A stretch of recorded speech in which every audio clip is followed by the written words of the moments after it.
Bueno, más o menos continuando con la clase pasada, nosotros habíamos quedado en el texto de Guillermo Donel, ¿verdad? Eso fue lo último que vimos, o sea, Sí, profe. vimos una introducción eh, en donde, bueno, abordamos un poco el punto de vista del autor en cuanto, primero abordamos el contexto de producción, del contexto histórico, digamos, de producción del texto. Vimos que fue escrito más o menos hacia principios, digamos, del gobierno de Raúl Alfonsín.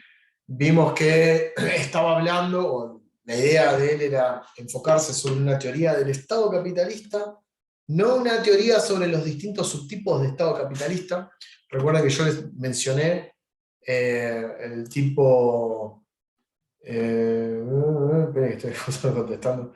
El tipo de Estado burocrático autoritario, que era el Estado que él había investigado. Nosotros dijimos que él había, se había abstraído, le pidieron una abstracción de ese, de ese nivel de análisis para que se enfocara solamente, bueno, solamente como si fuera algo fácil, en las características esenciales o principales del Estado capitalista, independientemente del régimen político. ¿Sí? Sea este autoritario, democrático, más abierto, más liberal, más interventor, no importa, ¿sí? Era eso del Estado.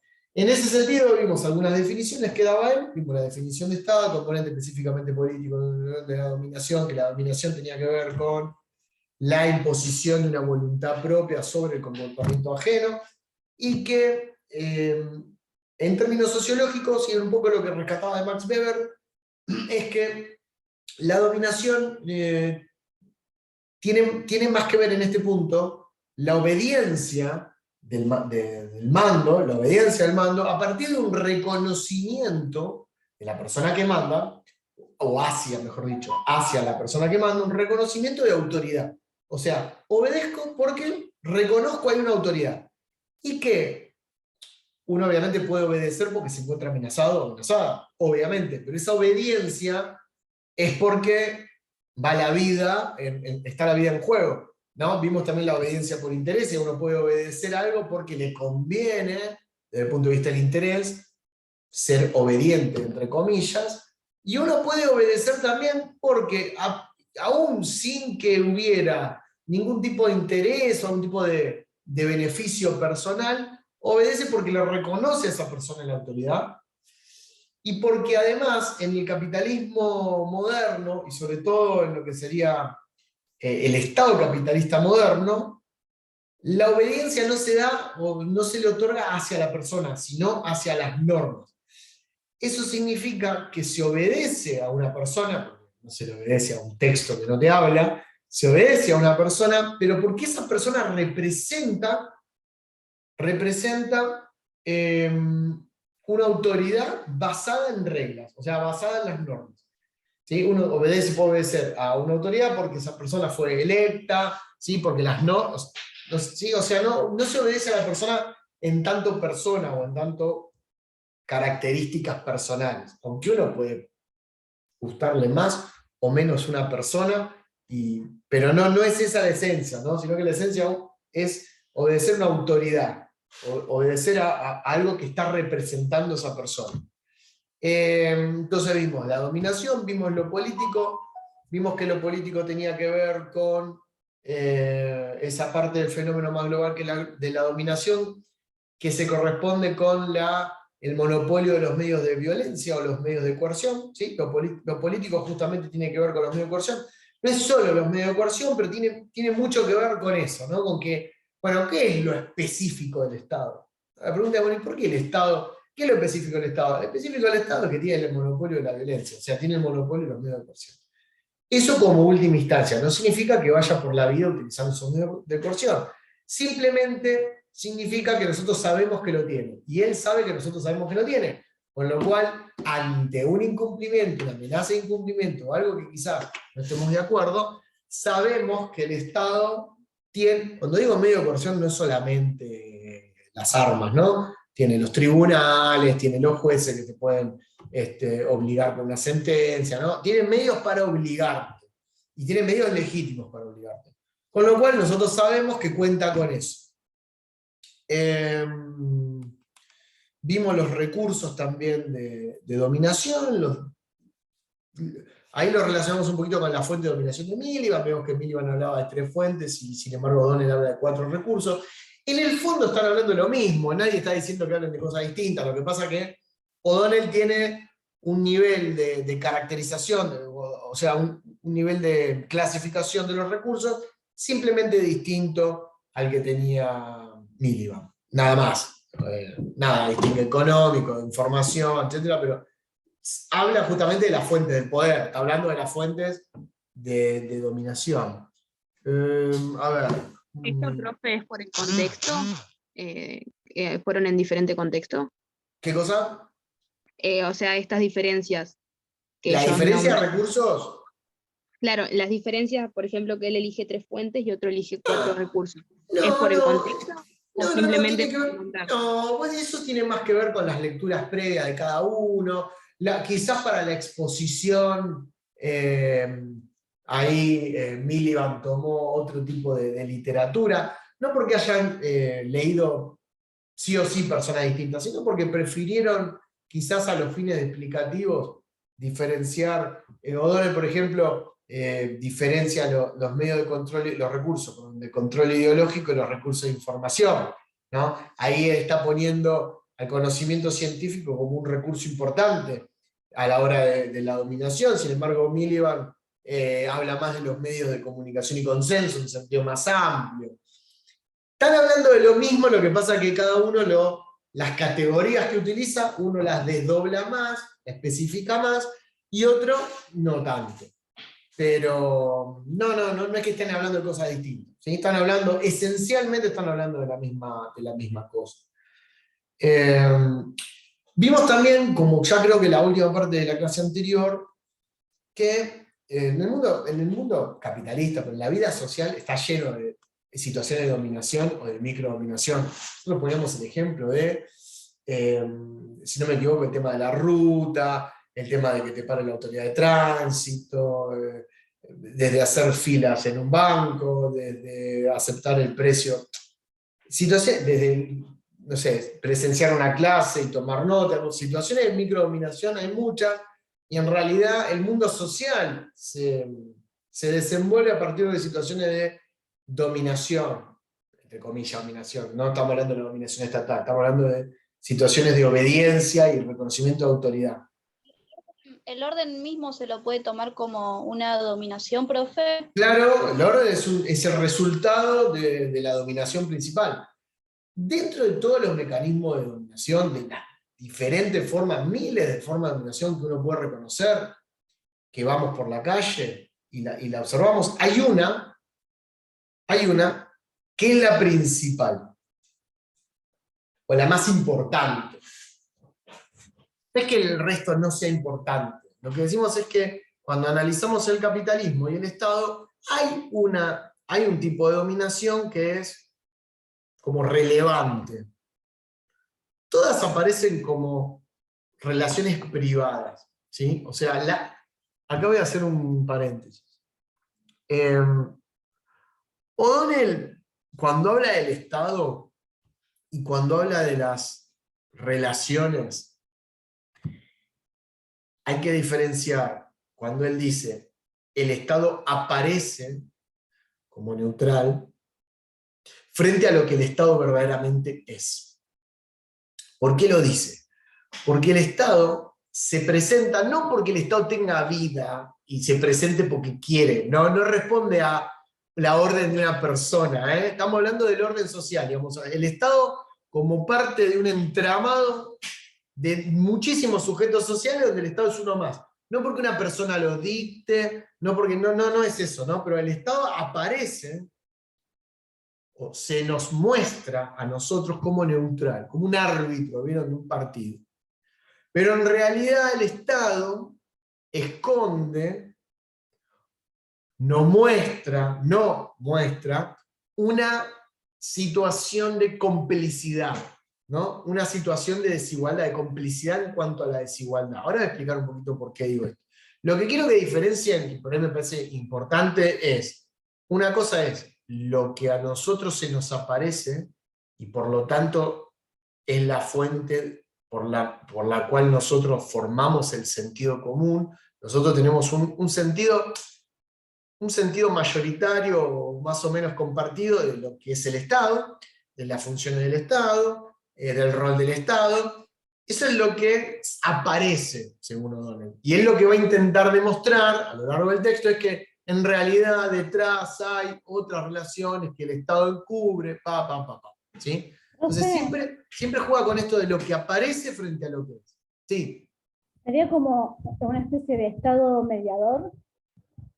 aparecería como Estado mediador. Aparecería como Estado mediador, Estado desinteresado, un Estado absolutamente... En realidad, no es que no sea así.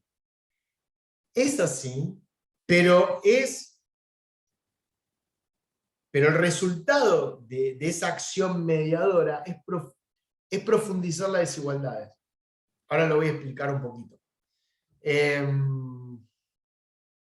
Decía, del conjunto de relaciones, a nosotros nos aparecen como relaciones privadas.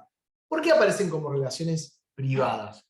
¿Por qué se nos aparecen todas como relaciones privadas? Porque el Estado, en el capitalismo, es el único sujeto capaz de tener o de poseer los medios de coacción. Al ser el capitalismo el primer sistema en el mundo a lo largo de la historia, en donde un sujeto social diferente a la clase dominante, que forme parte de la clase dominante, pero es diferente de la clase empresaria en este sentido, ese sujeto tenga los medios de coerción o los medios de violencia, y no la clase dominante, es la primera vez en la historia que se da. Es la primera vez en la historia. En otro modo de producción, la clase dominante también tenía formas, medios y métodos de coacción en caso de incumplimiento de la clase subordinada. El amo podía coaccionar frente al esclavo, si el esclavo se negaba a trabajar. El señor feudal podía coaccionar al siervo de la gleba si el siervo se negaba a pagar los tributos o a trabajar en la tierra. Había formas, ¿sí? Acá la clase dominante está desposeída de esto. Pero justamente esta desposesión, este faltante histórico, porque es la primera vez, como dije, que ocurre, a su vez es la fuente principal de todo el condensado ideológico que va a haber detrás del capitalismo. El capitalismo no es solamente una palabra, el capitalismo es una idea y el capitalismo es una forma, es una forma de relaciones sociales, ¿no? Hay diferentes relaciones sociales capitalistas, pero hay un conjunto ideológico, hay toda una trama de valoraciones, de ideas, etcétera, que están detrás de esas relaciones sociales y que son mediante las cuales nosotros pensamos o nos manejamos en la vida cotidiana. El hecho de que el Estado tenga en su poder los medios de coacción es la puerta de entrada para uno de los conceptos centrales en el capitalismo, que es el concepto de libertad. Libertad no es un concepto nuevo, pero la libertad entendida en el capitalismo, dentro del capitalismo, es diferente a la libertad que se entendía o se concebían en el esclavismo. ¿Sí? En el esclavismo había un concepto de libertad, sí que había un concepto de libertad, no es nueva la palabra, pero esa libertad entrañaba la liberación de los esclavos. ¿Sí? Entonces, despacio, profe. Bien, vamos a ir más despacio. Entonces, pasa que uno cuando se ceba y empieza como... entonces, la libertad en el esclavismo, no es que la palabra no existía, existía, pero existía con otros contenidos. En el capitalismo, libertad es otra cosa.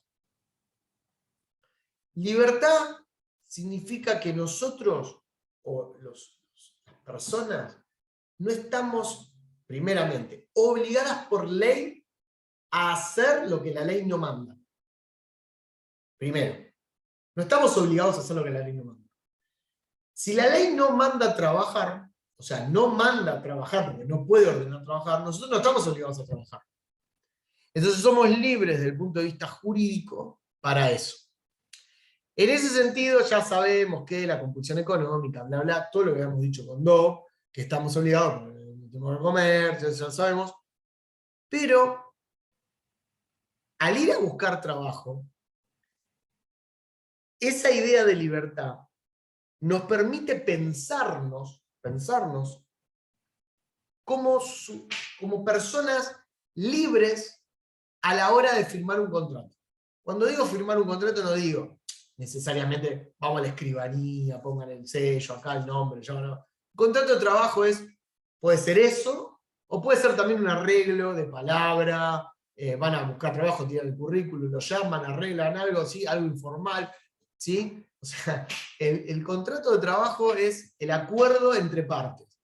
Más formal o menos formal, no importa.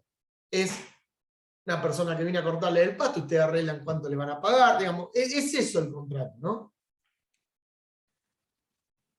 Entonces, la libertad significa que nosotros, al pensar estas relaciones de producción, que es la relación más importante del sistema capitalista,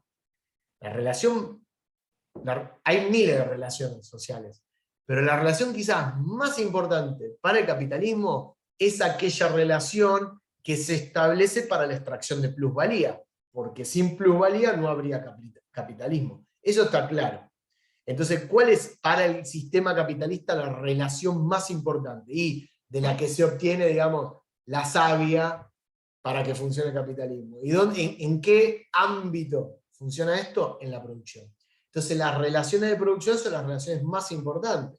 El punto es que si en las relaciones de producción aparecen o firman o acuerdan, establecen un contrato, el asalariado y el empresario, aparentemente son personas libres y personas privadas. No hay nadie que los esté obligando.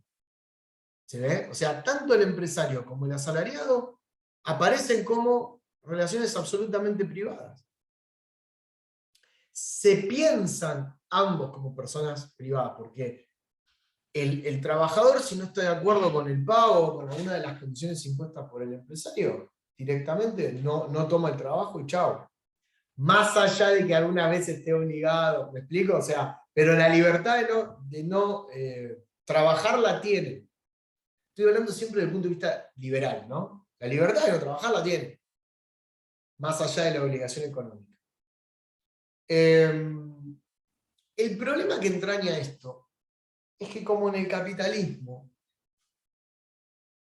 el poder de coacción está en otro sujeto, el poder de obligar a alguien a hacer algo está en el otro sujeto, ni el trabajador puede obligar por la fuerza al empresario a hacer nada, ni el empresario puede obligar al trabajador por la fuerza a hacer nada, porque son seres libres, pero también son libres de tener medios de coacción.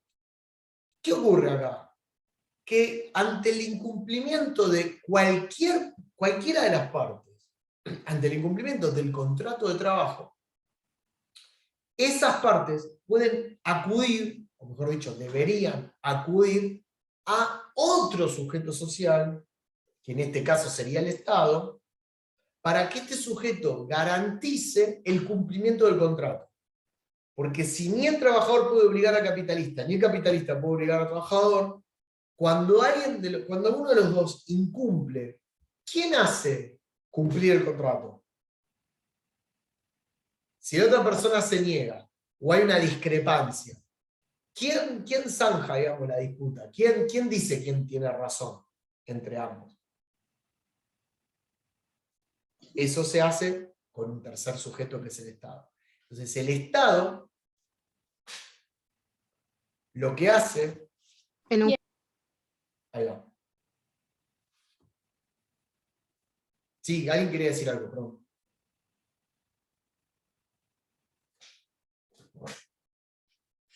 ¿Alguien quería hablar? ¿Alguien quería decir algo?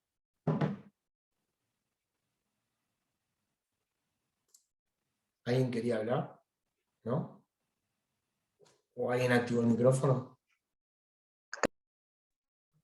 Puede ser que se corte, pero nada, quédense tranquilos que se reconectan. ¿No? Morena, ¿vos activaste el micrófono? No.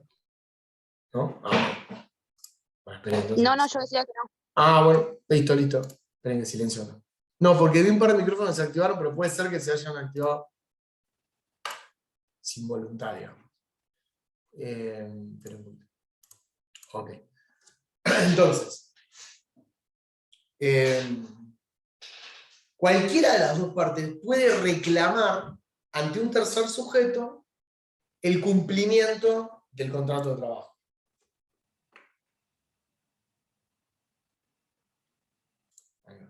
Entonces, ese tercer sujeto es el Estado. El Estado actúa, o actuaría como garante de la relación contractual. ¿Qué significa que el Estado sea garante de la relación contractual? ¿Alguien quiere, a ver si alguien quiere decir algo? ¿Qué significa que el Estado sea garante de la relación contractual? ¿Qué implica esto? Profe, que obliga, ¿Obliga a qué? No es que se tiene que hacer, ¿Cumplir el contrato? que obliga a ambas partes a cumplir. Exacto. Exactamente, sí. Exacto. En primer lugar, que no defiende directamente a la persona empresario o a la persona trabajador o trabajadora, sino que lo que va a intentar hacer cumplir, son las normas. ¿Sí? Son las normas. Entonces, las relaciones de producción están garantizadas por el propio Estado. Si incumple el trabajador, el Estado va a hacer todo lo posible para que ese trabajador cumpla. Si incumple el empresario, el Estado va a hacer todo lo posible para que cumpla el empresario. No defiende a las personas, defiende a la relación de producción. Si defiende el contrato que establece los derechos y obligaciones de la relación de producción, y la relación de producción es la que posibilita la extracción de plusvalía, el Estado garantiza la extracción de plusvalía. Es garante de la extracción de plusvalía. ¿Sí? El Estado termina garantizando esta extracción, el Estado termina garantizando a la reproducción de ambas clases sociales. El Estado lo que se encarga es que el orden social permanezca tal como está. Por supuesto con cambios, con mejoras, eso está claro, ¿no? Ya habíamos hablado de la... en Miliband,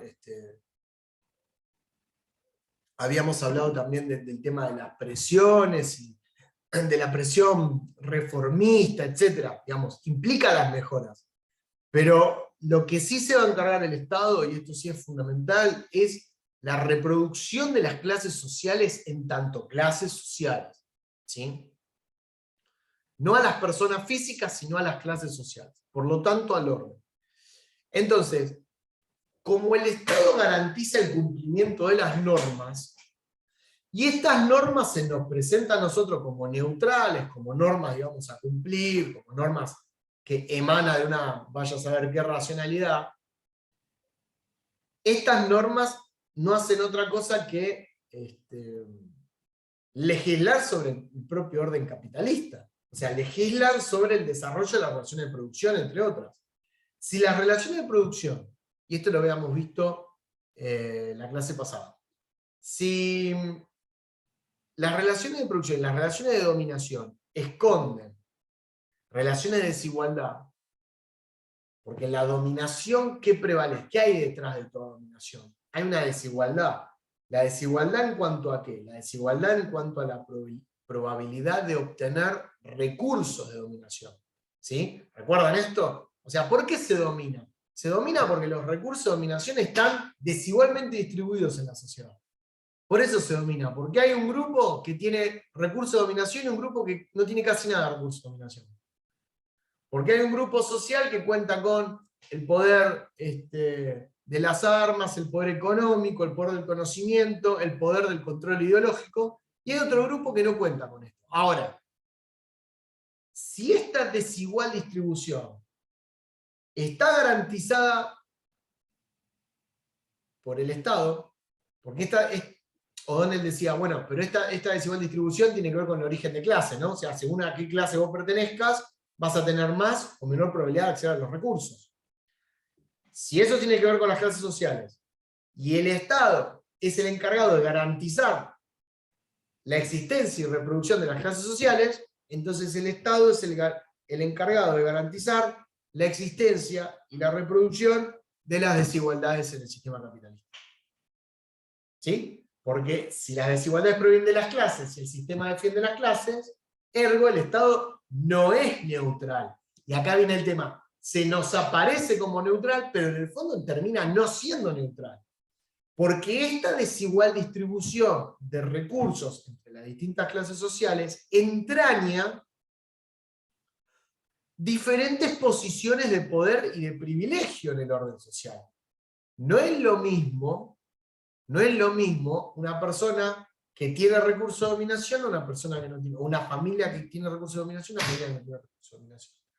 Sus privilegios van a ser diferenciales. Por lo tanto, el Estado lo que va a garantizar es la existencia y la reproducción de esos privilegios, amparados en la neutralidad de las leyes, por supuesto lo digo entre comillas, en la neutralidad de las leyes. Parece como algo neutral, pero en realidad está garantizando eso. Entonces, ¿cuál es la relación más importante? La relación de producción. El Estado, sí, déjala para si te sale por ahí, digamos, en alguna tirada así perdida, digamos, ¿no? Siempre dale un lugarcito, no lo quites a la meritocracia, porque si no, pero bueno, puede haber. Lo loco de esto es que puede haber, ¿me explico? Porque justamente el hecho de que haya algo de meritocracia es lo que habilita el discurso de la meritocracia. Si no hubiera una rendija para el ascenso social mediante la meritocracia, se acaba el verso. Entonces algo tiene que haber para la meritocracia, porque si no la meritocracia no terminaría siendo una idea absolutamente abstracta y que alguna relación con la desigualdad, alguna relación con la realidad tiene que tener, alguna relación, algún contacto, debe haber. ¿Vieron en las clases de marketing que siempre aparece el caso de Coca-Cola? Dice, bueno, vamos a ver las clases de el caso de Coca-Cola, Zuckerberg, ¿no? Te pone el creador de Facebook, ¿no? Siempre hay 4 o 5 casos que son como los link case, ¿vieron? Los casos exitosos de gente que de la nada, digamos, se levantó, hizo su super idea en un garage, con 2 computadoras, armó un Mercado Libre. Y uno ve la historia de Mercado Libre y decís, sí, pero es verdad, los tipos en un garage de auto hicieron Mercado Libre. Sí, es verdad. Es así, pero ¿cuántos de esos hay? ¿Cuántos Galperin hay en la Argentina? 1 en 1.000.000. Pero bueno, la existencia de uno, si uno pudo, el resto puede. Es la cuestión ideológica. ¿No? Si uno pudo, el resto tiene que poder. Y si no, el sistema es tan perverso de atribuirte a vos tu incapacidad por no ser como el de Galperin. Y lo peor de todo, una termina asumiendo como si fuera una culpa propia, una responsabilidad individual, la incapacidad para poder ser exitoso. Y se lo atribuye, hay obviamente condicionamiento psicológico, se lo atribuye a una suerte de distribución de dones. Entonces la gente que no termina recibiéndose en la universidad es porque no le dio, no me dio, no llegué, no pude, no me da, muy difícil. No, estás laburando todo el día, tenés 3 hijos, eso es lo que no te da. Y el chabón o la mina que puede, lo hace porque tiene tiempo. Obviamente, no vamos a decir que no hay esfuerzo detrás de eso. Claro que sí. Pero esto ya lo dijo, no lo estoy diciendo yo. Lo dijo Pierre Bourdieu en el año 1964, un sociólogo francés, hace 60 años, lo dijo, 70 años, en un libro que se llamó Los herederos del sistema educativo francés, y el tipo argumentaba muy bien, con estadísticas, cómo se recibía la gente, o los chicos y las chicas, en la universidad francesa, y iba investigando los orígenes de clase. Y lo loco de esto es que iba notando cómo las carreras que elegían tenían que ver con su origen social. No era casualidad que a uno se le ocurría ser ingeniero espacial, ¿no? Y otro tipo de carrera. No era casualidad, tenía mucho que ver con su origen social. Y no solo eso, el éxito o el fracaso de sus carreras académicas tenía mucho que ver con ese origen social, con ese origen socioeconómico, que no era solamente socioeconómico, era económico, era cultural, porque la universidad iguala, digamos, a personas desiguales. No todos y todas provienen de familias que tengan sus padres con estudios secundarios, terciarios, universitarios, que tengan biblioteca, que tengan internet, digamos, que hubieran tenido un acceso a la cultura, y sin embargo a la universidad hay que hacer como sí. Y dan por sabida muchas cosas que algunos sí y otros no. Entonces, el que no, tiene que hacer un doble esfuerzo. Estudiar los contenidos nuevos y aprender los contenidos que se suponen que ya saben, pero que en realidad no los tienen, porque lo sabe solamente un grupo, que tuvo el privilegio de poder socializar en esos ambientes. Y lo peor de todo es que el fracaso es atribuido, en una suerte de ideología del don, dice él, es atribuido a la propia incapacidad. Eso es lo peor de todo. O sea, la incapacidad de poder tener la suficiente inteligencia como lo tuvo tal o tal persona que sí pudo recibirse, sin ver que detrás de esa persona, más allá de lo económico, hay otras cuestiones que tienen que ver con lo cultural, que pudo tener o que pudo transitar y que, bueno, que tuvo el privilegio de tener en su familia y que uno no lo tuvo. Entonces la justificación termina siendo así. Obviamente, el que triunfa y es de clase alta, no va a reconocer que su triunfo se debe a su posición de clase. Ahí sí, la ideología meritócrata aparece. Dice, lo tengo porque lo gané, porque estudié. En la clase alta pasa eso, digamos. En las clases altas se llega porque se lo ganó, porque se estudió. Y en las clases bajas, cuando se fracasa, es porque no le dio. Esto está reestudiado hace 70 años, hace un montón, digamos, no es nada nuevo, pero también ocurre, digamos, a este nivel, el nivel que nosotros estamos estudiando, estamos viendo. O sea, no es algo nuevo, pero a veces conviene recordarlo, porque se pierde de vista, lamentablemente. Se pierde de vista que no todo es solamente económico, que lo económico es fundamental, pero tiene que ver también con lo cultural, con un montón de cosas, con desigualdades de base, con desigualdades que ya vienen de base, que no es de nosotros, vienen de nuestros padres, nuestros abuelos, viene de base de muchos años, de muchas generaciones. Y que eso termina impactando en el desarrollo nuestro. La vida no comienza con nosotros cuando nacemos, digamos. Estamos determinados también por un montón de cosas. No sé si alguien tiene algo para decir, pero esto venía bien a cuento como para ilustrar un poquito, Profe. ¿no? Sí. Profe, Sí. en realidad en época de pandemia es como que esta desigualdad como que se hizo como muy, muy a la vista, por decirlo así, con el tema de la conectividad. El que no tenía internet, el que no tenía una computadora, el que no tenía un buen celular, no podía cursar. Y No yo lo tengo dudes. un montón de compañeros y compañeras que tuvieron que, o sea, todavía están dando vueltas porque no pudieron. Y son 2 años que perdieron de la carrera. No lo dudes. Es un montón.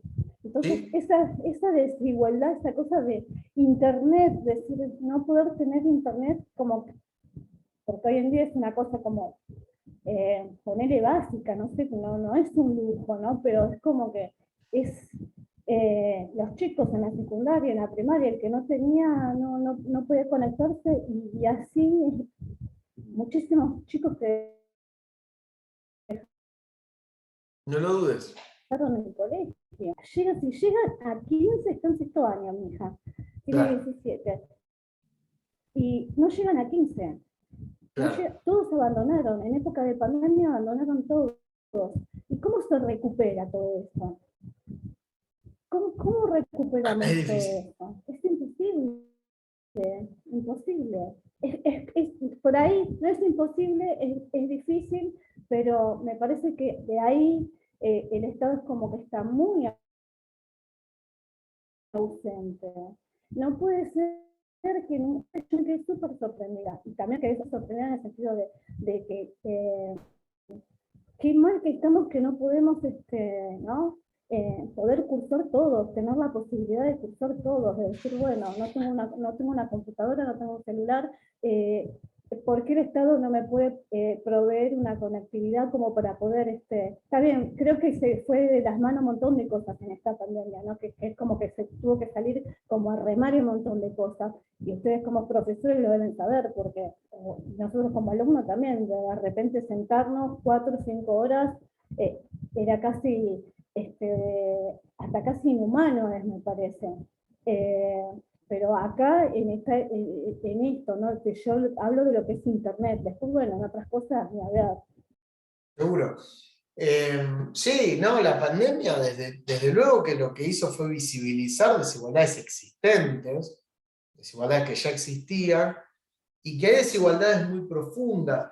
Incluso no es solamente, que lo que decís vos es básico, ¿no? Decir, bueno, tener o no tener, acá tiene que ver con inclusión o exclusión. Si tenés o no, digamos, ahí depende si te incluís o no te incluís. Es terrible. Pero no es solamente el tener, es el tener y es el saber, porque a veces vos tenés y no sabés cómo usarlo, no tenés la práctica, ¿no? Lo mismo ocurre con las cuestiones, todas las cuestiones materiales, no solamente el tener, sino el tener y el saber usarlo. Y que es un saber práctico que también es cultural y es económico, ¿no? Y tiene que ver también con la sociabilidad. Son las condiciones de origen, lamentablemente, ¿no? Porque vos vas a la universidad y de pronto hay profesores que te pueden hablar con tipo de lenguaje, yo que vos no estás familiarizada con ese nivel, digamos, de... Claro, es verdad, profe, porque a mí me pasó que, por ejemplo, yo empecé la universidad, yo tengo 49 años, empecé a los 46, y estoy haciendo trabajo social. Y me pasó que con esto de la conectividad, yo tuve que acudir a mi hija, porque la verdad es Claro, como que yo no sabía nada, o sea, yo tenía el celular, como mucho WhatsApp, Instagram y nada más. Y después claro, usar el Zoom y todo eso, y también a compañeras mucho más grandes que yo de esto. Y también por ahí, por el tema de no saber, también quedar como excluido. claro. Eso también fue un factor también dentro de lo que yo digo, ¿no? De lo que... Sí, sí, sí, tal cual. La verdad que, bueno, y nosotros acá estamos viendo en el texto de Orwell que se habla de las diferencias de recursos, de recursos de dominación, nosotros lo vemos, no hace falta que lo explique en nuestra vida cotidiana, como lo decís vos, Roxana, para algo tan básico como es la educación, digamos, que se supone que es un derecho, pero el derecho se tiene que ejercer con las condiciones y no puedes ejercerlo, no tenés forma, vos tenés derecho, pero no tenés forma de acceder a ese derecho. Y es un problema grave que también entraña la acción del Estado, como si vos, bueno, ¿qué hace el Estado acá? Y el Estado, digamos, un poquito entrando también con el tema del texto, ¿no? Para no irnos por ahí con las anécdotas simplemente, sino tratando de darle un sentido al texto, es el Estado como algo ajeno, ¿no? Nosotros vemos al Estado, o el Estado tiende a aparecer, dice O'Donnell, como un poder con una racionalidad ajena. Racionalidad en este caso es como si fuera una lógica, como si tuviera una lógica propia. Bueno, está la lógica del Estado con sus decisiones, sus oficinas, su maraña de reglas, normas y tal, que son infinitas, ¿vieron? Porque el Estado son... ¿Qué es el Estado? El Estado es un conjunto enorme de instituciones ¿Cómo se corporiza el Estado? ¿Cómo se cristaliza? En la infinidad de instituciones públicas a lo largo y a lo ancho del país en sus diferentes materias: educación, salud, justicia, policía, ejecutivo, legislativo. Todas esas, a su vez, diferentes niveles: tenés municipal, provincial, nacional, ¿no? Tenés, el Estado es esa gran telaraña donde cada una de esas oficinas tiene sus normas, sus códigos, su funcionamiento, sus reglas, o sea, es una gran telaraña de instituciones y de normas y de reglas. Tan grande que parecería como si tomara vida propia. Y a nosotros se nos aparece como algo ajeno. Eso es lo que marca O'Donnell, que se nos aparece el Estado como algo ajeno, como una racionalidad totalmente ajena, y en las relaciones de producción como algo externo, cuando en realidad no es algo externo. Porque el Estado está, siempre que aparece una relación de producción, siempre que se firma un contrato, se establece una relación de producción, el Estado siempre está presente, porque está en la... Ahora guarda, me están tocando el timbre, voy a abrir la puerta. Bueno, esto también en pandemia, ¿no? Lo teníamos mucho de abrir la puerta. ¿No? Abro la puerta y vuelvo, un segundito.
Ok, ahí seguimos. Entonces, el Estado aparece como una racionalidad ajena, y en esa aparente neutralidad, en ese funcionamiento burocrático, esa telaraña de instituciones y de regulaciones, es la condición para que nosotros veamos al Estado como una cosa, que lo veamos como un ente absolutamente separado de las relaciones privadas.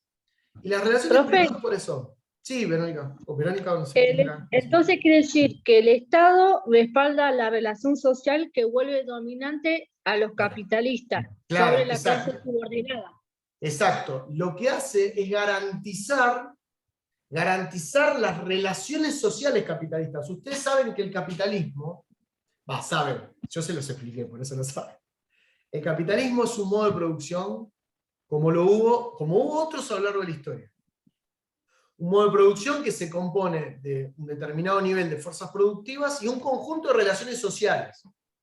En realidad, cuando digo conjunto, no son 2 o 3 relaciones, son miles de tipos de formas de relacionamiento social, ¿sí? Que en cuanto a lo productivo, tienen un funcionamiento o tienen una lógica de propiedad privada, de trabajo asalariado, de extracción de plusvalía, etcétera, etcétera. El Estado lo que garantiza es la reproducción de esas relaciones sociales. O sea, asegura que esas relaciones sociales continúen siendo capitalistas. ¿Cómo el Estado, de qué manera el Estado garantiza que esas relaciones continúen siendo relaciones capitalistas y no relaciones socialistas? Por ejemplo, por poner otro modo de producción. ¿Cómo lo hace? Bueno, haciendo cumplir las normas. Simplemente haciendo cumplir las normas. Y ustedes dirán, ¿cómo? ¿Haciendo cumplir las leyes se garantiza que las relaciones sociales sean capitalistas? Sí, porque el conjunto de leyes, el conjunto de reglamentaciones, el conjunto de códigos, el conjunto de constituciones, todo el conjunto del derecho formal, lo que nosotros conocemos como derecho formal, no es otra cosa que la cristalización de las ideas de los grupos dominantes en forma de derecho racional, formal, neutral. Los códigos, los que establecen, ¿sí? Y esta es la crítica, justamente la crítica marxista que hace sobre la superestructura, un poco de esto lo toma también O'Donnell. Bueno, los códigos lo que hacen es escribir, por eso es un código, está escrito, está codificado, está ordenado y está tipificado cómo deben ser, cómo deben desempeñar cada uno de los tipos de relaciones sociales. Y cada código se encarga de las diferentes esferas de lo social. Vas a tener un código civil que va a hablar de, bueno, de las transacciones, la navegación, el tránsito, la compra-venta, los alquileres. Un código de familia que te va a decir cómo te tenés que casar, cómo tenés que hacer cuando te morís, cómo va a ser el tema de la sucesión, bla, bla, bla. Un código penal que si robás, bueno, vas y matás, vas a hacer, cómo vas a ir en cana, cuántos años son, pa. Tenés una constitución que te habla de las cuestiones más federales. ¿Sí? O sea, cada código habla de una esfera de lo social. A nosotros quizás el que más nos importa, todos consagran la propiedad privada. Todos consagran la propiedad privada. Eso está constitucionalmente consagrado. Pero quizás el más importante sea el civil para nosotros, el civil y comercial, porque es el que establece las relaciones, cómo esa propiedad privada va a funcionar, ¿no? Cómo va a ser el eje central de un conjunto enorme de relaciones que tiene que ver con la compra-venta, con los alquileres, Todo eso es lo que hace cumplir el Estado. ¿Sí? Todo eso es lo que hace cumplir. Ya haciendo cumplir eso, garantiza la existencia y la reproducción de las propias clases sociales. Entonces, cuando digo el Estado aparece como neutral, lo es en el sentido de que ya las normas están escritas, y lo único que hace los jueces, es interpretar esas normas y actuar en consecuencia. Pues sí, bueno, es neutral, porque él se guió por el artículo 245 y ya está. Y el artículo 45 es lo que dice el juez, y listo, ya está. No es que inventó nada el juez. ¿Sí? Entonces, en ese sentido es neutral. Pero cuando vos analizás el todo, cuando analizás el conjunto del derecho formal, el derecho formal garantiza los pilares básicos de esas relaciones sociales de producción, de las que hablábamos cuando hablábamos de los modos de producción. Entonces, al garantizar eso, está garantizando la existencia de las clases sociales. Eso por un lado. Y por el otro, si decimos que las relaciones de producción, así como el conjunto de relaciones sociales del capitalismo, descansan en la desigualdad o se apoyan en esa desigualdad de base que existe en cuanto a la probabilidad de acceder a recursos de dominación, y que es la pertenencia o no a una determinada clase social la que va a determinar tu suerte, si querés, tu mayor o menor probabilidad de acceder a esos recursos de dominación, y siendo el Estado el que garantiza la reproducción de las clases, entonces es el Estado el que garantiza esa desigualdad. ¿Se ve? Lo hace indirectamente, pero lo hace. Porque si vos decís que descansan en una base desigual, y la base desigual tiene que ver con la constitución de clases, al respaldar las clases, respalda la desigualdad. Es carácter transitivo. Respalda la sociedad de clases, las sociedades de clases son desiguales, entonces respalda la desigualdad. Pero por supuesto, no se muestra como garante de la desigualdad. Se muestra como garante de las normas. Por eso, la obediencia, la autoridad o la construcción de la autoridad no se hace mediante las características personales de un líder, aunque sí, pero digo, se hace mediante la obediencia a las normas. Entonces vos lo que respetás no es a un tipo o a una tipa porque te gusta cómo es, sino por lo que representa institucionalmente. De ahí viene la frase de, bueno, es un presidente que no voté, pero me lo tengo que fumar porque tiene que estar 4 años. Bueno, pero ¿por qué sucede esto? ¿Qué es lo que estamos ponderando cuando dice, bueno, pero yo me tengo que aguantar porque fue votado? ¿Qué es lo que estamos ponderando? Las normas. Estamos ponderando que un mandatario sea mandatario en virtud de los votos. Que te puede gustar o no, pudiste haber coincidido con el voto mayoritario o no, pero tenés que respetar esa figura. O al menos eso es lo que se plantea del discurso dominante. Hay que respetar la figura presidencial por lo que representa. Así no te guste nada la persona, ni nada de sus políticas, ni nada de lo que hace. Aunque estés en contra absoluto, mucha gente dice, bueno, pero voy a tener que esperar las elecciones para poder votar otra cosa. O ver de la manera de poder cambiar el destino. ¿Me explico? Esto es lo que dice O'Donnell. Esto es lo que dice O'Donnell. O sea, lo que se obedece acá es la autoridad. Diferente, recuerden ustedes, a cuando vimos el patriarcalismo o el profeta. Entonces el profeta no, porque tiene su capacidad, su carisma, digamos. Y el patriarca se obedece al patriarca, ¿por qué? Bueno, por la tradición. Entonces ahí la cuestión tradicional, la cuestión histórica, tiene un peso importante.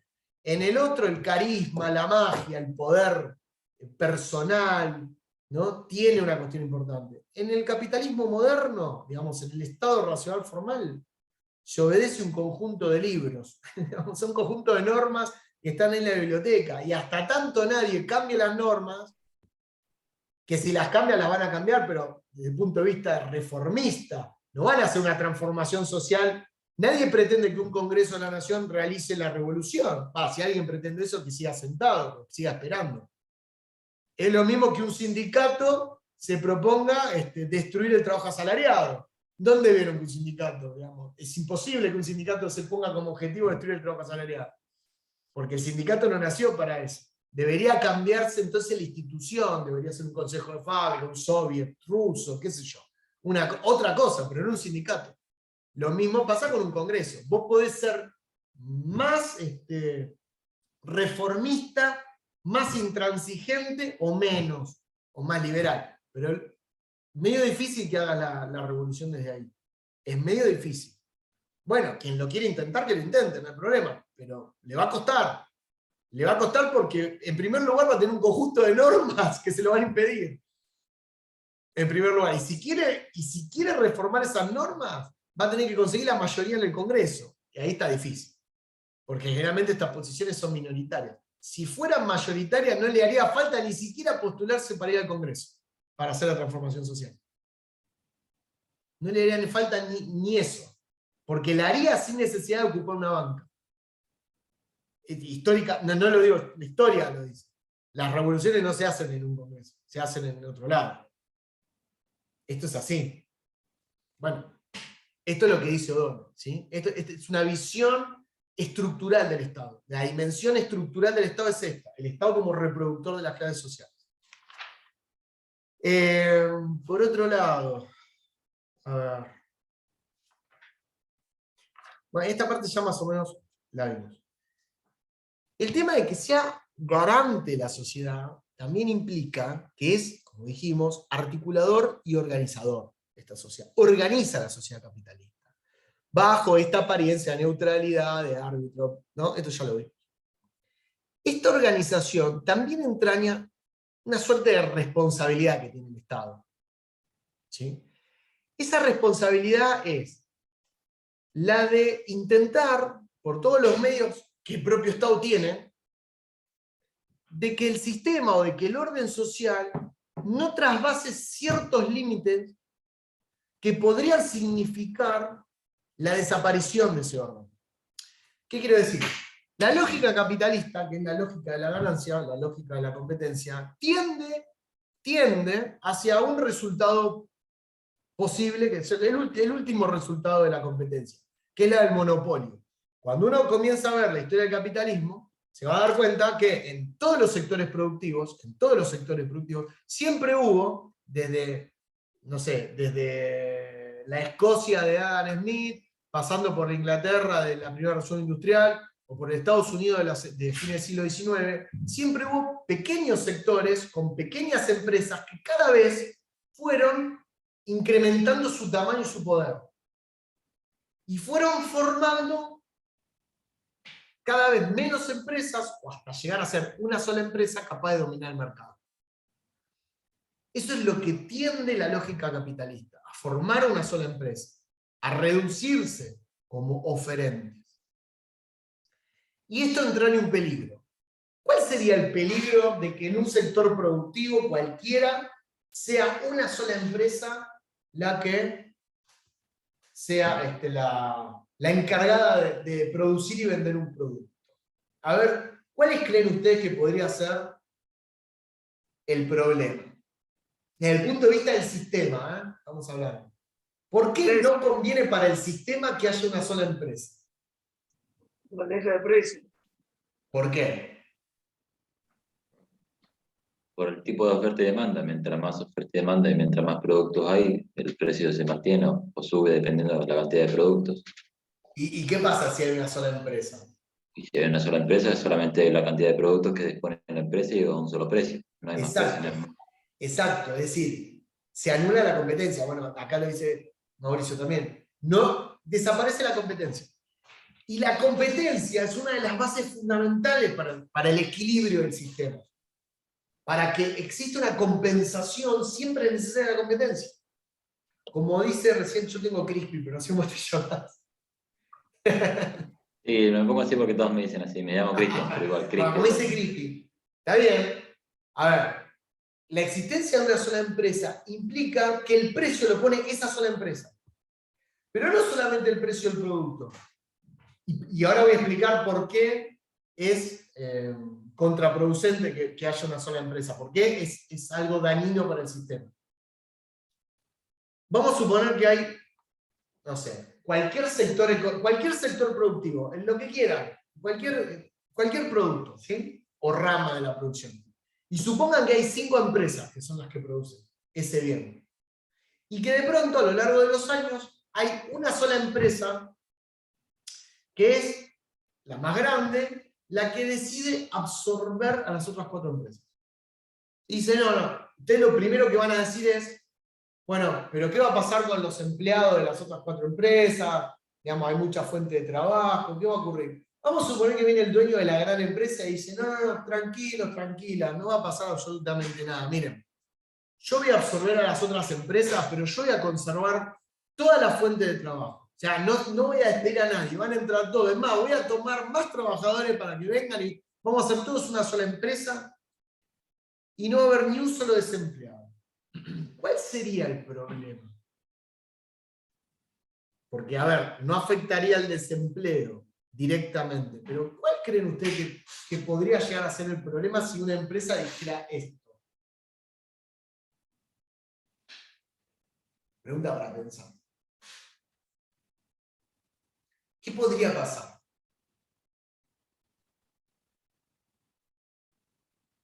Sobreproducción.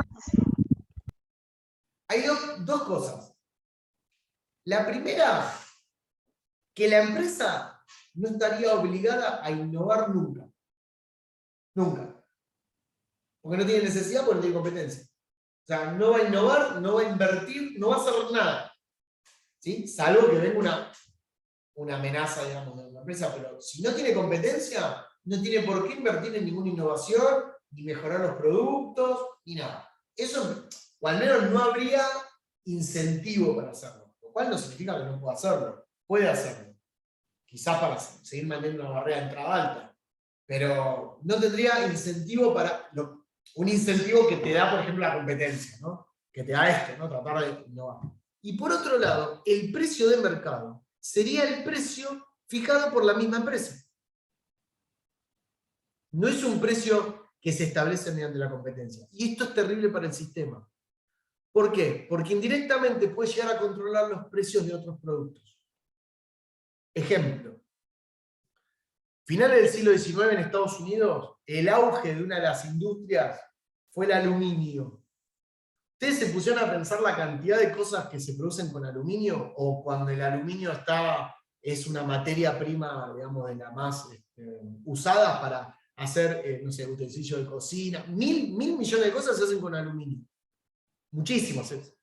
¿Se pusieron a veces a pensar la importancia que tiene el aluminio? Es increíble. Es un montón. Es un producto, es como el petróleo, es como el plástico. ¿Sí?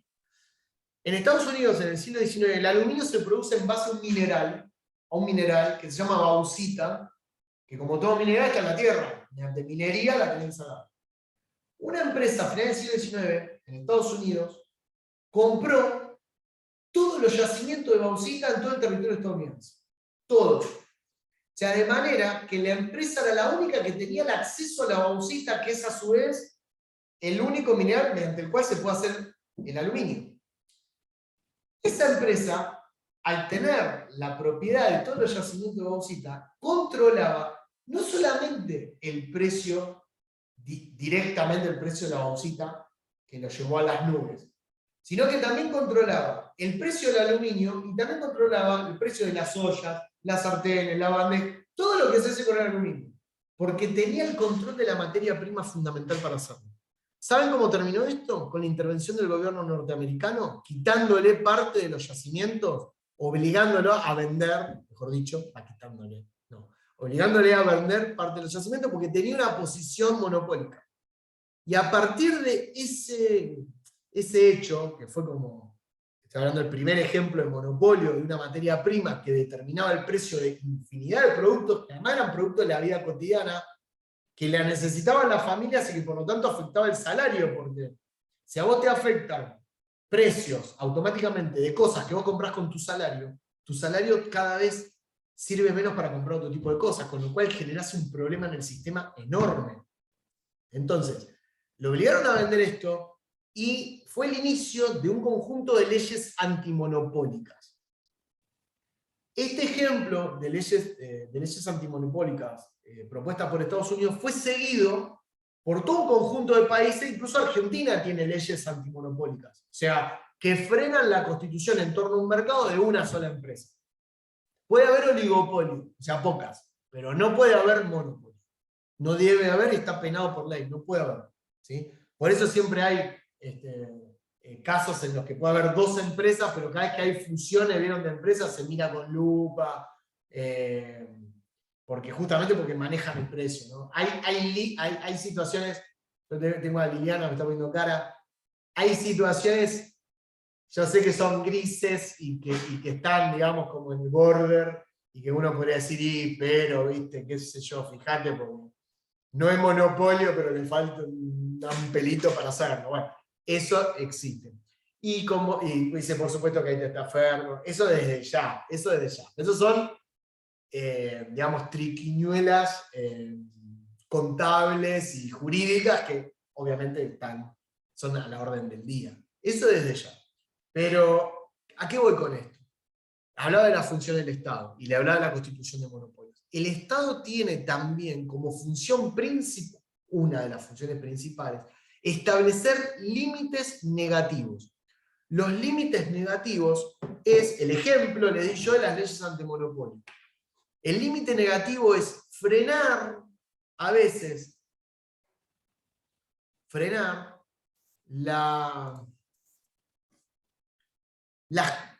las acciones, digamos, que tiendan a generar una situación socialmente destructiva.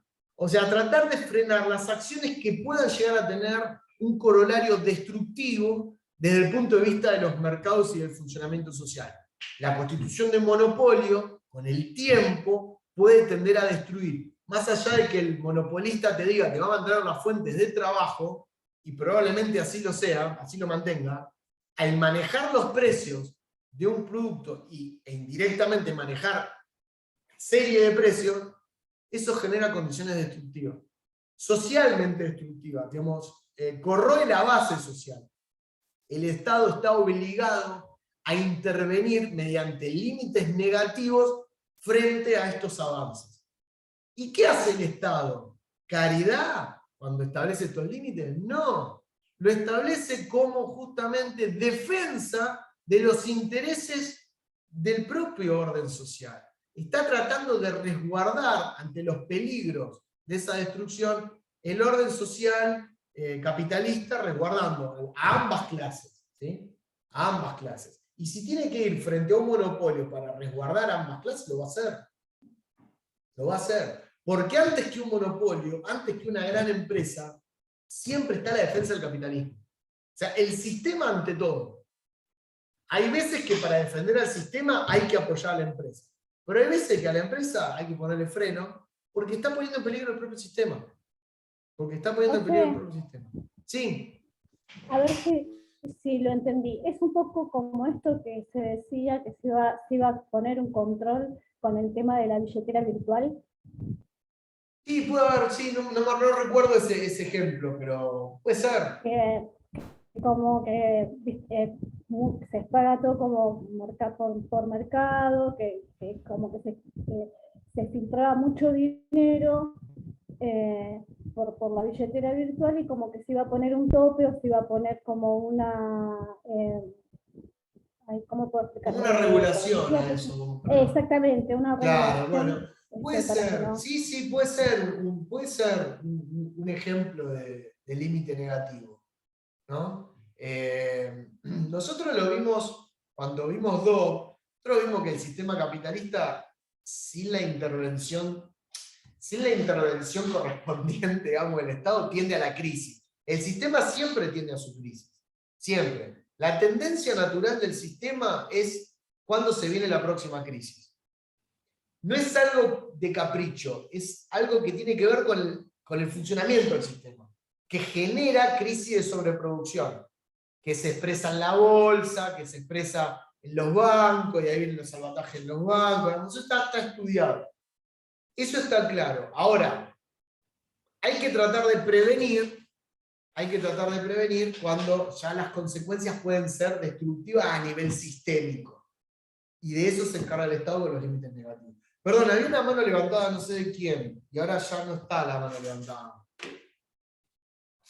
No me acuerdo quién. O por ahí fue un error. Bueno, cualquier cosa me dicen, no levanto una mano. El segundo tipo de intervención, además de los límites negativos, tiene que ver también con la acción empresaria, o mejor dicho, la no acción empresaria. La inversión o no inversión de una empresa está determinada por el nivel de rentabilidad esperado, ¿sí? Una empresa va a realizar una inversión si la rentabilidad esperada es mayor a la inversión, o sea, es mayor al costo que tiene la inversión. Esa lógica es de hierro y es una lógica con la cual todos acordamos, porque sabemos que nadie, digamos, las empresas no hacen caridad con esto. Van a invertir donde tienen un retorno mayor a la inversión. Ahora, cuando hablamos de Estado y hablamos de comunidad política, y ahora vamos a hablar un poco de las mediaciones, esta suerte de libertad empresaria para invertir en donde la ganancia sea mayor que la inversión, no en todos los sectores ocurre, ¿sí? Vamos a suponer, no sé quién recién habló del caso de Edenor. Edenor como gran empresa distribuidora de energía eléctrica. Edenor puede hacer un tendido de cables y un tendido de postes, una inversión enorme, puede reemplazar absolutamente todos los postes de todo el partido San Miguel, y si quieren de todo el área del conurbano bonaerense, todo el AMBA, que le corresponde a Edenor, ¿no? Porque si no sería monopolio, de toda la parte norte, digamos, del conurbano. Puede hacer un reemplazo de todos los distribuidores, de los postes, de los cables, de toda la aparatología, ¿sí? Siempre y cuando esté contemplado en su proyección que lo recaudado mediante la factura de luz va a superar esa inversión. Eso queda claro, es clarísimo, ¿no? O sea, lo va a hacer siempre. Pero ¿por qué lo puede hacer acá? ¿Por qué sí podría hacerlo acá? ¿Por qué? Porque la densidad de población en estos lugares hace que, habiendo miles de personas por kilómetro cuadrado, sabe que con una inversión relativamente acotada puede recaudar a millones y millones, o sea, puede facturar millones de veces, ¿no? A millones de hogares. Y en esa facturación de millones de hogares recupera lo que invirtió. Ocurre con los peajes. Digo, poner una cabina de peaje donde pasan, no sé, cientos de miles de autos por día, y yo te voy a poner un camioncito que te remolque si te quedaste. O voy a poner a un camioncito para que cambie la lamparita si se quemó a la noche. ¿Y qué me importa? Si estoy cobrando 100 mangos a cada auto que pasa y pasan obligadamente 100.000 autos por día. Hagan la cuenta, ¿eh? Imagínense, saquen la calculadora que tiene que tener muchos dígitos, ¿eh? No sé si la del celular les alcanza. Y fíjense cuánto recaudan por mes. Y hagan la cuenta cuánto sale un camión, cuánto sale un sueldo de cabina a los que están cobrando los peajes, cuánto sale cambiar la lamparita o pintar el asfalto. Eso se hace en lugares donde hay mucho tránsito. En un paraje rural, ¿a quién se le ocurriría poner un peaje? Entonces, esta inversión que hace Edenor ¿Qué ocurre si hablamos de un pueblo que está a 1500 kilómetros de distancia donde viven 500 familias? Tienen que hacer 1500 kilómetros tirando postes y cables hasta llegar a ese pueblo. Y luego hacer la distribución a cada uno de los hogares dentro de ese pueblo. ¿Es económicamente redituable para la compañía hacer esa tremenda inversión con 500 familias que están viviendo? Económicamente no, porque en su vida va a recuperar lo que invirtió. Lo que pasa es que es inviable, como dice Luciano. Sí, económicamente es inviable. Lo que ocurre es que el Estado no puede dejar que esa situación persista demasiado tiempo. Porque entonces estaríamos hablando de un derecho, que es el derecho al agua, a la energía, etc., para ciudadanos de primero o de segundo. Vos podrías gozar de esos derechos si vivís en el AMBA, pero si vivís en una ciudad, digamos, menor a 10.000 habitantes, no podés tenerlo, porque como no es económicamente rentable, entonces como no es económicamente rentable, no vas a tener luz, no vas a tener gas, no vas a tener escuelas, no vas a tener ninguna institución de salud, no vas a tener nada simplemente porque no es rentable. O sea que la única lógica que se permite es la lógica económica, no hay otro tipo de lógica. ¿El Estado se tiene que guiar solamente por lógica económica? Bueno, la respuesta es que no. No, precisamente para no generar y no resquebrajar esa cohesión social, y porque se supone que formalmente en el derecho dicen que todos somos iguales, lo que tiene que hacer el Estado es lo que se conoce como intervención de acondicionamiento. Y esto lo dice O'Donnell. No, eso depende, no sé cuánta población, eso depende también del tipo de producto o servicio que esté vendiendo, no sé, no tengo idea. Pero digo, hay cosas que no son rentables. ¿Y quién lo hace si no son rentables?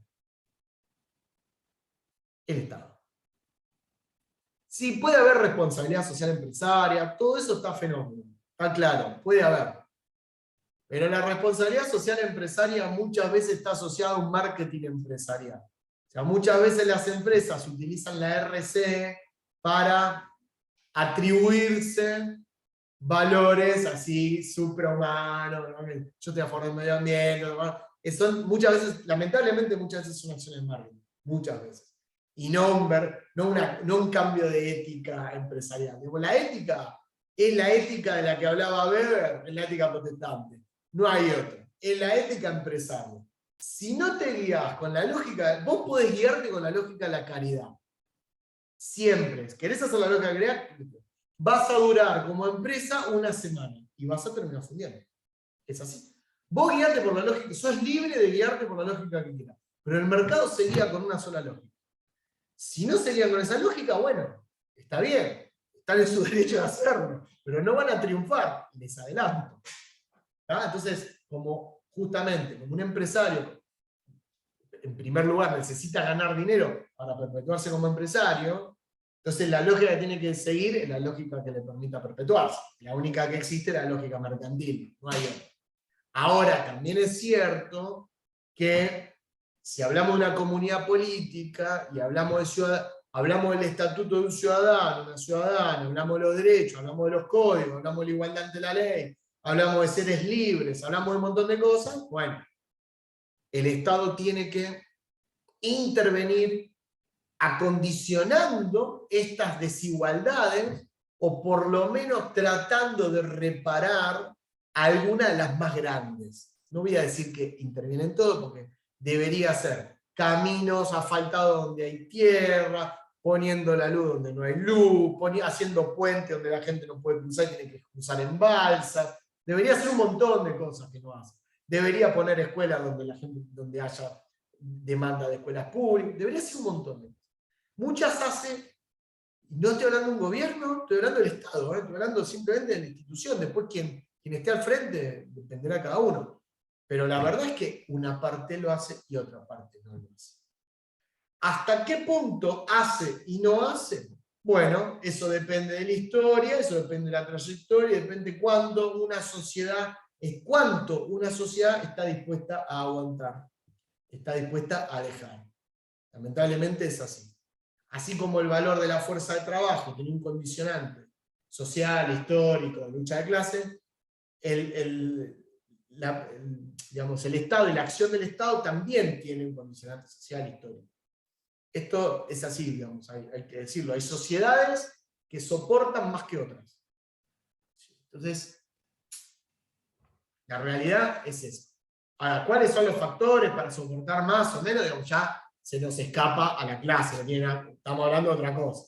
Pero sí sería bueno investigar, digamos, a qué responde ese mayor o menor nivel de soportabilidad. Eso sería interesante.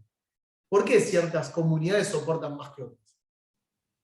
Interesante. Tiene que ver con la historia, con la lucha de clase, tiene que ver con la fuerza de trabajo, tiene que ver con las condiciones de vida, tiene que ver con que están cubiertos, tiene que ver con una cuestión personal, tiene que ver con sus propias preferencias políticas, tiene que ver, debe haber muchas cosas, debe haber muchos, seguramente, no hay una sola explicación, debe ser multicausal. Pero bueno, esto ya se nos estaría yendo, ¿no? Esto solamente es para explicar lo que llama Luciana tolerancia social.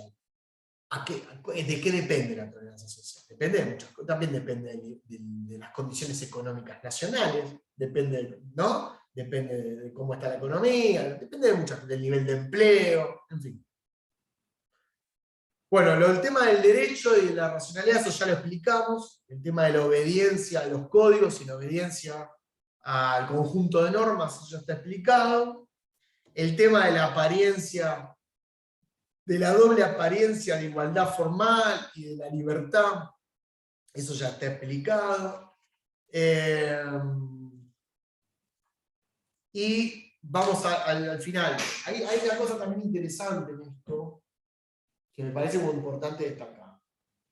Y es que esta ajenidad, esta cuestión de exterioridad del Estado, ¿no? de tenerlo siempre como si fuera una cosa, este fetiche, ¿no? De tenerlo allá alejado, como obedeciendo a una racionalidad absolutamente ajena a esta que sería la del mundo de los vivos, ¿no? Esta cosa de las relaciones privadas donde nosotros nos movemos y el Estado como el elefante que nos pisa, que nos extrae los impuestos. Digo, esta lógica mucho tiene que ver con algunos discursos políticos actuales, ¿eh? No estoy hablando de esta visión del Estado como extractor de impuestos, como que te aprisiona la libertad de acción, que no te deja desarrollar, que si no fuera por su acción nosotros seríamos Suecia.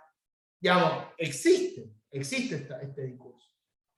Esta división entre Estado y sociedad, sí, es el discurso liberal desde el punto de vista económico, sí, el de la libertad de acción, el discurso más liberal económico, ¿no? Es decir, el Estado que no intervenga, el Estado que se mantenga lo más lejano posible. Si puede, mejor que se meta dentro de una fosa y que se tire tierra, que quede ahí. Eso sí, lo voy a llamar en cuanto mi propiedad privada se vea amenazada. O sea, si tengo un ladrón en la puerta de mi casa, lo voy a llamar a la policía. Ahí sí quiero al Estado. O sea, el Estado solamente como el guardián de la propiedad privada, y la única función del Estado sería esa, digamos, básicamente. Sí, se volvió popular, está claro. No sé si es popular, pero son discursos que siempre estuvieron, no son discursos actuales, ¿eh? Son discursos, más allá de quién los lleva adelante, todo, son discursos que siempre estuvo, no es nada nuevo. El tema es que esta división del Estado y sociedad, es decir, la sociedad como la esfera privada, el Estado como la esfera pública, entraña también un peligro,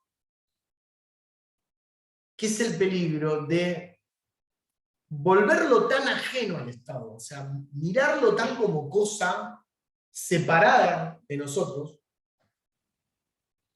que implicaría observar o poder comprender la profunda complicidad que tiene el Estado con el sistema. O sea, si nosotros tenemos al Estado muy alejado y vemos al Estado como esa esfera, digamos, que solamente consagra a los poderosos, que nada más, digamos, si lo tenemos allá muy separado de nuestra propia vida cotidiana, implica la posibilidad de verlo como una amenaza. El Estado quedaría muy descubierto frente a la mirada, sobre todo a la mirada de las clases subordinadas, porque lo van a ver al Estado realmente como un opresor. Lo van a ver al Estado realmente como un socio de las clases dominantes. Si el Estado siempre consagra, entonces, y premia, digamos, al que tiene plata, es un problema. Si yo siempre lo tengo, si no hay nada que me vincule al Estado, si yo no tengo educación pública, si no tengo transporte público, si no tengo nada, si yo no tengo nada, si cada cosa que necesito lo necesito de manera privada y cada vez tengo menos y el Estado me cobra impuestos y lo único que hace es cobrarme impuestos, entonces yo voy a ver al Estado como un estorbo, como una amenaza.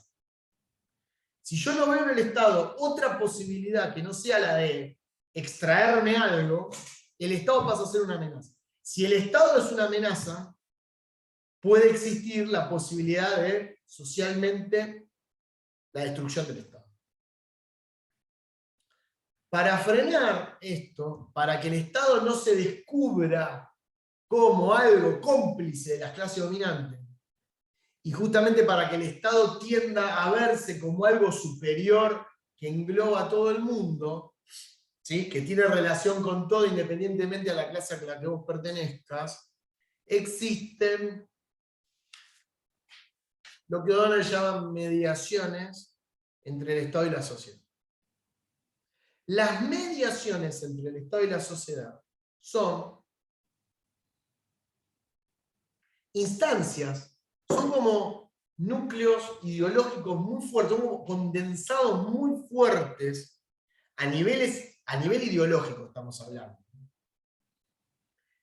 que tienen la función de permitirnos pensarnos como parte de un colectivo, o sea, de un grupo, de un universo que trasciende a las propias clases sociales. Estas mediaciones entre el Estado y la sociedad, que insisto, son a nivel ideológico, son a nivel de núcleos, de valores, ¿sí?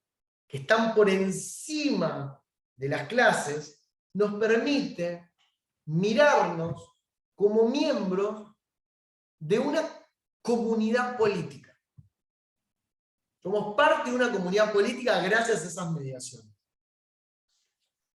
Eso que nos une, eso que nos hermana, eso que los franceses llamaron la fraternidad, ¿no? La igualdad, la libertad y la fraternidad, esa cosa que nos hace hermanos y hermanas, tiene que ser algo que supere la división de clases sociales. Y para superar la división de clases sociales tenemos que apelar a ideas que vinculen la pertenencia a esa comunidad con las funciones del Estado. O sea, que nosotros pertenecemos a algo superior a nuestra clase, a una comunidad de habitantes, pero que nos hermana y nos une algo con el Estado. Entonces, hay muchas mediaciones, digamos, mediaciones entre Estado y sociedad, podemos encontrar muchos ejemplos, pero Donel habla de tres que son fundamentales. En primer lugar, el fundamento del Estado. Fundamento del Estado, cuando habla de fundamento del Estado, ¿qué está diciendo? Se está refiriendo a de dónde nace esa autoridad estatal. ¿Cuál es el fundamento de legitimidad que tiene un Estado, un determinado Estado? Esa autoridad para mandar, esa legitimidad que es reconocida por el conjunto social para, por ejemplo, portar los medios de coerción, por ejemplo, ¿no? Esa autoridad que nosotros le conferimos. ¿Dónde está el fundamento? ¿De dónde nace? ¿Quién se lo dio? ¿Quién se lo otorgó? Bueno, el fundamento del Estado para Donel está en una idea, recuerden que las mediaciones son ideas, en una idea que es la idea de ciudadanía. La ciudadanía es el fundamento del Estado porque es la ciudadanía la que le otorga a los funcionarios, a los representantes del Estado, el poder de mando. Por eso son los mandatarios. Pero ¿son los mandatarios de quiénes? De los mandantes. ¿Quiénes son los mandantes? La ciudadanía. La ciudadanía, mediante el voto, mediante el ejercicio ciudadano, consagra una serie de habitantes, o de otros ciudadanos, un conjunto recortado de ciudadanos, para que conduzcan los destinos del Estado y por lo tanto los destinos de la sociedad. Ese fundamento está en la ciudadanía y por supuesto está en las normas, porque ahí es donde aparece el tema del voto, ¿no? Está ahí. Entonces la ciudadanía, en la ciudadanía el Estado encuentra el fundamento de su autoridad y de su poder de mando. La ciudadanía es una mediación importantísima para la conformación de una comunidad política. La segunda mediación tiene que ver con el referente. Entonces ya vimos que el fundamento tiene que ver en dónde nace este poder de mando, esta autoridad. El referente significa todo lo que hace el Estado. Cada una de las acciones estatales. ¿A quién sirve? ¿A quién beneficia? ¿Para qué lo hace? ¿Para el interés de quién? No puede ser para el interés de una clase, porque si quedara que le hace para el interés de una clase, olvídate, van a destruir el Estado. O sea, no puede ser frente a una clase, tiene que ser algo superior a la clase. Tiene que haber una idea por encima de la idea de clase que contenga a todos. Y esa idea, que es el referente significa los intereses de quién, es la idea de nación. Por lo tanto, la idea de nación. Por lo tanto, el Estado cada vez que actúa, lo hace en virtud del interés nacional. La idea de nación es a quien sirve el Estado. Y en nombre de eso, en nombre del interés nacional, es que se toman cada una de las decisiones estatales. Siempre es por el interés nacional. Desde un impuesto, del pago de la deuda, hasta una guerra. Hasta una guerra puede ser por el interés nacional. Digamos, siempre que hay una invasión, ¿por qué se hace? ¿Por qué si determinado país invade un país petrolero? Porque se lo están pidiendo sus propios empresarios petroleros. Bueno, en la realidad sí, pero no puede salir a decir eso. Mira, tengo el dueño de Shell y me están diciendo andá que con esto vamos a hacer negocio. No, tengo que ir con una idea que sea la idea de ¿a quién sirvo? No, lo que pasa es que tenemos que invadir porque justamente estamos protegiendo los intereses nacionales y con esto estamos llevando la democracia occidental, de la cual nosotros somos los portavoces, estamos llevando la democracia, siempre se hace en nombre de un interés nacional, nunca se hace en nombre de un interés particular. Porque entre otras cosas, a la guerra no van los hijos de los empresarios petroleros, van los hijos de los obreros, los hijos de los campesinos, los hijos de los desempleados. Esos son los que van a la guerra. Y uno dice, bueno, pero ¿qué tiene en la cabeza esta gente que va a dar la vida por un interés que no es de ellos? Es que en realidad lo que ellos creen no es que están dando la vida por un interés petrolero. Están dando la vida, en nombre, como dice Liliana, en nombre de la nación. Están convencidos que lo hacen por interés nacional. Nadie va a dar la vida por el presidente de Mercado Libre. Al menos yo no. Digamos que si yo sé, si usted quiere saber. Nadie va a pelear una guerra porque voy a defender al presidente de, no sé, Pampa Energía. Vamos, Pampa, voy con mi camiseta de Pampa Energía y voy a pelear a la línea de batalla. Ni loco, usted creo que tampoco. Dan la vida porque, bueno, esto lo analizó Weber en la comunidad de combatientes, ¿no? ¿Por qué se da la vida? Se da la vida por un interés supremo, un interés nacional, porque los valores, digamos, se da la vida por algo que tiene que trascender y porque además toda comunidad política, y esto es lo importante, digamos, de las mediaciones, toda comunidad política implica una proyección utópica. ¿Qué significa? Que como comunidad tenemos un destino, y nosotros tenemos, justamente estas ideas trabajan sobre la idea de destino.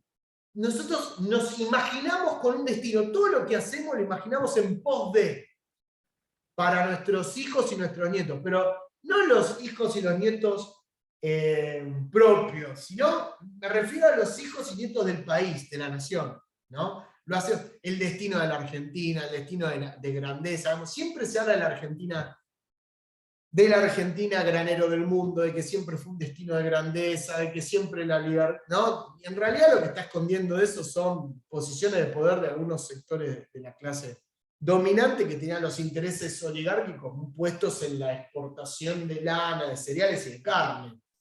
Esto es lo que en definitiva está, pero obviamente, hegemónicamente, uno no puede salir a decir esto, ¿no? Absolutamente no puedo salir a hablar de mi interés particular.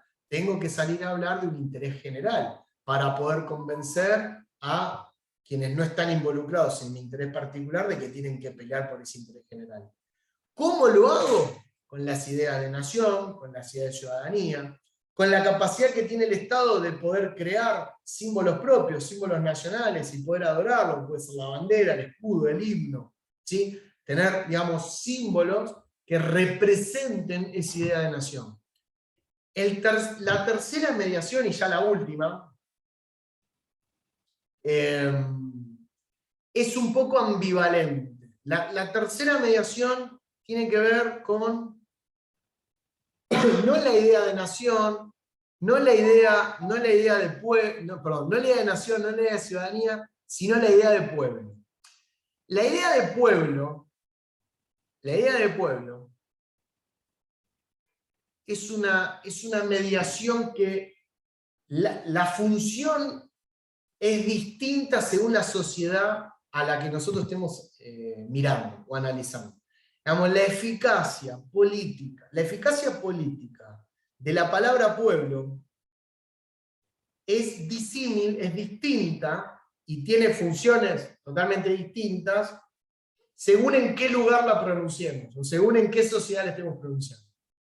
Digamos, pueblo, en países como algunos miembros de Europa Occidental, como puede ser Alemania o Francia, por ejemplo, la idea del pueblo en la historia política de esos países, la idea del pueblo siempre estuvo atada al conjunto social, justamente a esta proyección utópica. Cuando uno habla del pueblo alemán o pueblo francés, en realidad no está hablando de los trabajadores franceses y los trabajadores alemanes. Está hablando del conjunto de los alemanes y el conjunto de los franceses, por lo menos en esas sociedades. Y está hablando del destino de grandeza, y hablamos de Alemania, sobran los ejemplos, del destino de grandeza que proyectan utópicamente o proyectaron a lo largo de la historia diferentes líderes políticos de esas sociedades, ¿no? Tenemos en Alemania, tenemos muchos lugares donde se proyecta el destino de grandeza del pueblo alemán, pero habla del pueblo como nación. En cambio, en las sociedades latinoamericanas, podemos poner el caso argentino, sobre todo con la experiencia del primer y segundo peronismo, en esa discursividad, en esas tradiciones políticas, pueblo no estuvo asociado al conjunto. Por el contrario, el pueblo estuvo asociado a los descamisados, al pueblo trabajador, al pueblo obrero, al pueblo desempleado, al pueblo que sufre, al enfermo, al jubilado. Siempre el pueblo en Latinoamérica y particularmente en Argentina, la categoría pueblo siempre se utilizó para un recorte de la sociedad, para un extracto de la sociedad. No por recorte estoy hablando de un extracto pequeño, siempre además fueron mayorías que definieron elecciones políticas, eso está claro, pero siempre fue un conjunto que además, ese conjunto, o por lo menos, ya están con la marcha, ese conjunto se autoidentifica como pueblo, se autopercibe como parte del pueblo. Y otro conjunto de la sociedad, por el contrario, no se autopercibe como pueblo. Al contrario, pueblo, para esa otra parte de la sociedad, son los negros, ¿no? Son los villeros, ese sería el pueblo, ¿verdad? Ese sería el pueblo. Es así, digamos, estoy hablando con las categorías nativas, no estoy inventando nada. Son los negros, los villeros, ¿no? En cambio, para otro sector, pueblo es el trabajador, el que pone, digamos, el hombre, el que trabaja. Pero eso tiene que ver con la historia política de cada sociedad. Por eso, para O'Donnell, pueblo puede ser tanto referente como fundamento, ¿sí? O sea, como la canción de Piero, por y para el pueblo, ¿qué hacemos? Es el pueblo el que le da el poder al Estado. Y es el Estado el que actúa en nombre del interés popular. Ya no es el interés nacional, el interés popular. El Estado que actúa, o el régimen político, mejor dicho, el régimen político que actúa en nombre del interés popular es un régimen político profundamente identificado con una determinada fracción de clase. Explícitamente. ¿Sí? Se asume como representante de los intereses de esa clase. Y que esa clase históricamente fue la de menores privilegios, ¿no? Yo estoy diciendo a nivel discursiva política, pues no estoy diciendo, no estoy cantando la marcha peronista ni nada por el estilo. Ustedes pueden decir si eso se traduce efectivamente en una defensa de esos intereses o no. ¿No? Porque después está la gente que dice sí, eso es el discurso político, después no nos metamos en esa trama porque no estamos haciendo un análisis, digamos, de político de eso, sino estamos hablando de justamente a nivel ideológico cómo se construye esa representación. ¿Sí? Por eso, después cómo se construye esa representación, digamos, discursivamente se construye así, ¿no? Bueno, yo represento los intereses del pueblo. Bien, cuando vos decís los intereses del pueblo, ¿a qué llamas pueblo? Y por lo tanto, entonces, ¿qué intereses serían? Si yo digo esto en Alemania, estoy diciendo una cosa. Si lo digo en Argentina, estoy diciendo otra cosa. ¿Se ve? Eso depende de cada sociedad. Bueno, yo creo que básicamente lo más importante de O'Donnell, digamos, la cuestión de blanco y negro está señalada. No sé si alguien quiere decir o agregar alguna cuestión más. Yo no sé si introduciría, hoy me quedo un poco de tiempo en otra clase para introducir un poquito a De Luca y Maceo, pero solo voy a decir lo siguiente. Para la clase que viene, perdón, algo de O'Donnell, ¿alguna pregunta? ¿Comentario? ¿Crítica? ¿Nada? No, profe, lo que sí que yo estuve analizando lo que usted mandó como la guía de lectura y me pareció, o sea, me pareció más simple el texto que la guía de lectura. No sé si va a ser similar el parcial. No, la porque guía lo de vi como... lectura es un resumen. Quizás si leíste primero la guía de lectura es un problema. La guía de lectura resume algunas cositas importantes del texto. Siempre digo, lo fundamental es leer el texto y entender los textos.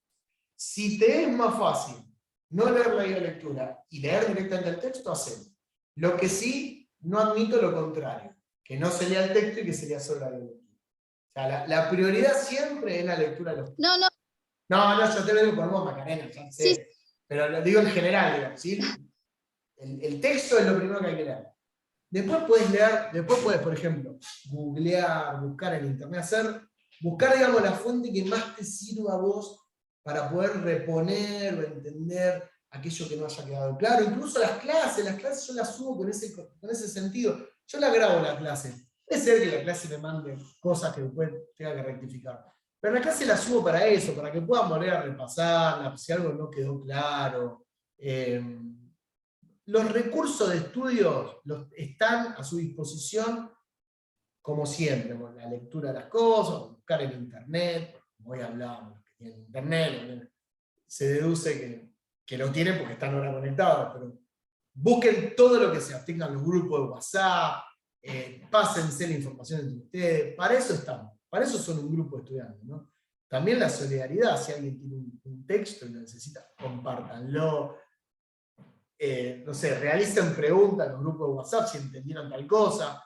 No participen, digamos, tengan una construcción colectiva de las dudas, del conocimiento, tengan una construcción. Lo único que no les pido solidaridad es en el parcial. En el parcial lo hagan ustedes solos, ¿no?